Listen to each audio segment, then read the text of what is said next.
Howdy homeowners, I'm in the attic of brand new construction. I have recently come to this home and performed the pre-drywall inspection, and now I'm back doing the final inspection.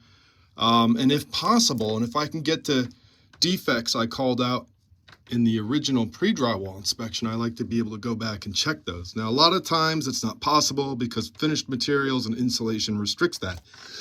Whew, it's hot up here. But in this case, I'm able to get to the front of the attic in this home where I had called out some loose and missing gusset plates. And if you'd seen any of my previous videos, gusset plates are part of the roofing, which is an engineered product, and they can't have any alterations or loose or missing components. So a couple of these gusset plates were loose, and this one here was completely missing. Well, they came and they repaired it, which was it was nice to see the attempt. There was a loose one right there too, that gusset plate.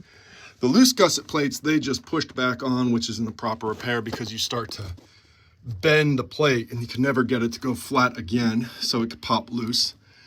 And then missing gusset plates, well, the proper repair would be sandwiching where the gusset plate is with OSB or sheathing to a certain size, gluing it and fastening it in place per the manufacturer specifications. In this case, they got what's called a mending plate, which you could buy at any box store, and they hammered it in place.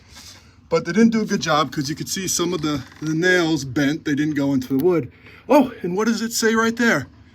Not for trusses. So, again, this isn't a great repair. So, unfortunately, I'm going to have to call it back out in this report. And instead of putting the ball in the builder's court to have it repaired properly, I'm just going to call out for a structural engineer to evaluate this, in which they'll have to come out and make proper repairs.